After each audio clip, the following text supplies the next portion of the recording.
Il n'est pas un secret qu'Elon Musk s'intéresse à Mars.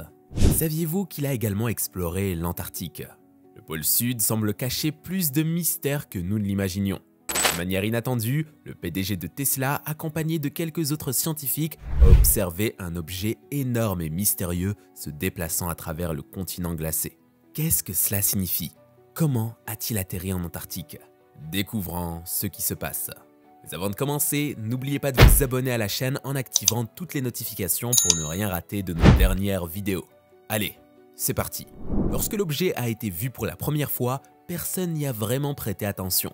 Certes, il était imposant et environ la moitié était recouverte de glace. Beaucoup de gens ont donc pensé qu'il ne s'agissait que d'un gros morceau de glace.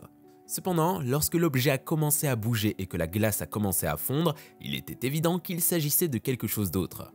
Cela a suscité la curiosité des scientifiques, qui se sont immédiatement mis au travail pour comprendre ce qui se passait. Au fur et à mesure de leurs recherches, leurs idées sur ce que pourrait être l'objet ont évolué, et ils ont tous proposé différentes hypothèses. Il convient de noter que les découvertes étranges ont déjà été faites en Antarctique, ce n'est donc pas la première fois. En 2022, des scientifiques ont découvert un écosystème entier vivant sous la surface gelée du continent. Lorsqu'ils étudiaient le continent, ils ont repéré une anomalie dans l'image satellite de la banque de Larsen. En forant un trou dans la glace, ils ont découvert quelque chose de bien plus extraordinaire. Une communauté importante de micro-organismes vivant sous la surface. Des milliers de petits crustacés appelés amphipodes habitent un habitat souterrain situé à 500 mètres sous la surface. De plus, les scientifiques ont découvert des phytoplanctons prospérant sous la surface de la région polaire, défiant les croyances précédentes selon lesquelles de telles conditions hostiles ne pouvaient pas soutenir leur existence. Initialement, les scientifiques supposaient que les phytoplanctons ne pouvaient pas produire suffisamment d'énergie en raison du faible ensoleillement dans ces conditions. Cependant, leur découverte a révélé que les algues pouvaient survivre avec aussi peu que 1% de la lumière de la surface. L'Antarctique révèle constamment des découvertes remarquables qui remettent en question nos idées préconçues. Un groupe de scientifiques à bord d'un brise-glace a fait une découverte remarquable dans la mer de Weddell il y a quelques années. Environ 60 millions de nids de poissons de glace, chacun étant surveillé avec vigilance par un poisson avec environ 25 cm de séparation entre chaque nid. Cette vaste congrégation s'étend sur une superficie d'environ 93 km². Cependant, ce qui est encore plus étonnant, c'est la présence des montagnes Gamburtsev, cachées sous les calottes glaciaires. Ces montagnes, nommées d'après les scientifiques russes Grigori A. Gamburtsev, sont une merveille naturelle, s'étendant sur plus de 1200 km de long et atteignant une hauteur de 3000 mètres. Elles représentent environ un tiers de la hauteur du mont Everest. Croyez-le ou non, les scientifiques n'ont jamais observé directement l'une de ces gigantesques structures souterraines de leurs propres yeux. Cependant, leur existence a été déduite à travers des mesures des champs magnétiques et gravitationnels datant de 1958. Malgré des recherches approfondies sur ces géants souterrains, les processus exacts de leur formation demeurent un mystère. Ajoutons à l'intrigue, ces formations persistent dans une zone dépourvue de mouvements de plaques tectoniques comme la vallée sèche de l'Antarctique, une région ne couvrant qu'une maigre part de 0,2% de la surface du continent, mais étrangement vaste. Ce désert présente des précipitations peu fréquentes et d'imposantes dunes de sable, certaines atteignant des hauteurs de 70 mètres. Ce qui est vraiment fascinant, c'est que ces dunes migrent d'environ 1,5 mètre par an. Encore plus étrange, l'Antarctique cache une rivière souterraine initialement considérée comme 4 cours d'eau distincts coulant dans différentes directions.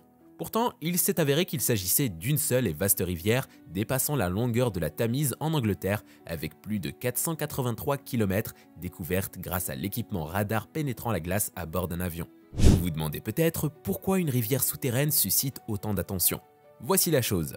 Si cette rivière fond en raison du changement climatique, elle pourrait entraîner une augmentation colossale du niveau de la mer avec des conséquences potentiellement dévastatrices.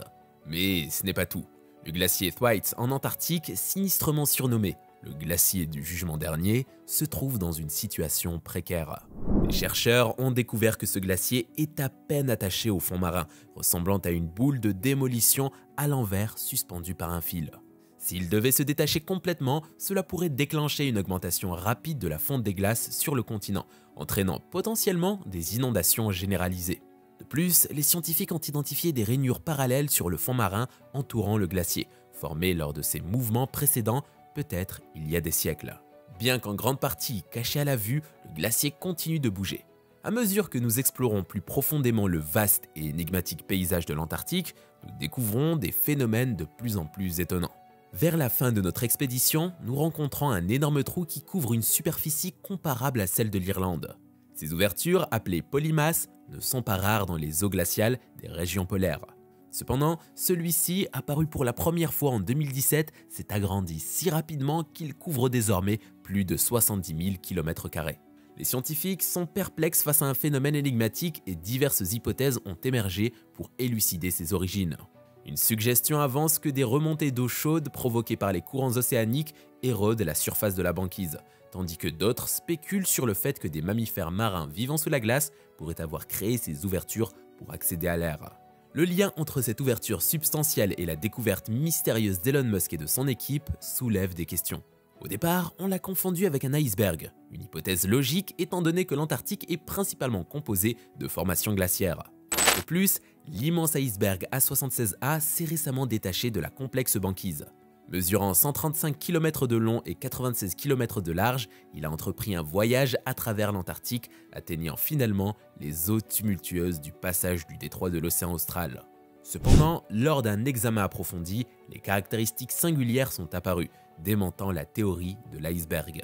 Notamment, la surface présentait des marques de frottement et des rainures inexpliquées, et elle s'écartait de l'apparence glaciale habituelle, arborant une teinte noire distinctive. Ces anomalies ont suscité une multitude de conjectures, y compris des spéculations selon lesquelles il pourrait s'agir d'un engin militaire. Beaucoup pourraient considérer cette idée de scénario comme non conventionnelle. Cependant, compte tenu du contexte historique de la politique dans la région, ce n'est pas totalement invraisemblable. Les gouvernements et les organisations militaires du monde entier ont une expérience des opérations secrètes menées dans des endroits reculés et cachés. Ou d'autres pourrait-on trouver un endroit plus approprié pour expérimenter de nouvelles technologies que l'Antarctique, inhospitalier et désolé. Le 23 juin 61, les nations les plus influentes du monde se sont réunies pour ratifier le traité sur l'Antarctique, stipulant la cessation de l'établissement des bases militaires en Antarctique, sauf à des fins de recherche scientifique. Il est intéressant de noter que les États-Unis ont suscité le besoin de cet accord.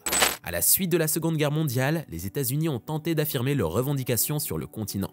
Cette entreprise a impliqué le déploiement d'une contingent militaire nommée Operation High Jump, comprenant 4700 personnes et de nombreux navires.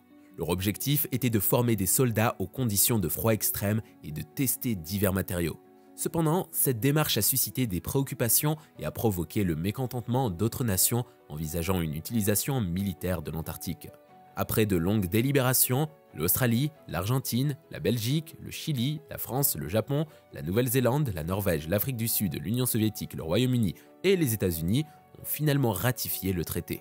Néanmoins, certains pourraient soutenir que ces nations pourraient toujours poursuivre leurs objectifs avec ou sans le traité en place. Les scientifiques ont mené une enquête pour déterminer la cause d'un objet en mouvement. En fin de compte, ils ont conclu qu'il s'agissait d'une météorite, des fragments d'astéroïdes, de petits corps célestes rocheux orbitant autour du Soleil, principalement situés entre Mars et Jupiter. En raison de la proximité de Mars avec la Terre, des collisions occasionnelles avec des astéroïdes se produisent sur notre planète. En moyenne, les astéroïdes d'un diamètre de 1 km heurtent la Terre tous les 500 000 ans, tandis que ceux d'un diamètre de 5 km le font tous les 20 millions d'années. La plus récente explosion d'astéroïdes a eu lieu au-dessus de l'Antarctique il y a plus de 430 millions d'années. Selon les rapports, cet astéroïde était censé frapper la surface de l'Antarctique, mais a explosé dans l'atmosphère, créant ce que l'on appelle désormais une explosion atmosphérique. Cet événement a provoqué la chute de nombreux fragments de roches spatiales, les explosions atmosphériques étant plus dangereuses que les impacts d'astéroïdes conventionnels en raison de leur capacité à causer des dommages sur une zone plus étendue. La mesure limitée de l'Antarctique au cours des 500 000 dernières années implique que les restes de l'explosion atmosphérique de l'astéroïde et les météorites restent relativement intacts. Si cette hypothèse se révèle exacte, cela pourrait signifier le premier d'une série d'incidents similaires, plusieurs facteurs contribuant probablement à l'apparence particulière de l'objet. Le fait connu concernant l'astéroïde de 150 mètres de large qui a explosé au-dessus de l'Antarctique suggère qu'il était relativement proche de la surface lors de l'explosion, ce qui a provoqué une réaction avec la glace antarctique donnant aux météorites leur couleur unique. Les scientifiques penchent actuellement en faveur de cette théorie, spéculant que la couverture de glace a pu retarder sa découverte. L'objet présente des marques inhabituelles en raison de son environnement et de son immersion prolongée sous l'eau. Bien que certains sceptiques puissent remettre cela en question, souvent, les explications les plus simples sont les plus plausibles. Cette situation est similaire à celle où les scientifiques ont confondu une montagne avec une pyramide en Antarctique, mettant en évidence l'érosion graduelle sur des millénaires. À mesure que de nouvelles recherches seront menées, la vérité finira par émerger. En attendant, quels sont vos avis sur cet objet? Est-ce une météorite, un navire militaire, un iceberg ou quelque chose d'autre entièrement? Merci d'avoir regardé cette vidéo et n'oubliez pas de vous abonner en activant toutes les notifications pour ne rien rater de nos dernières vidéos.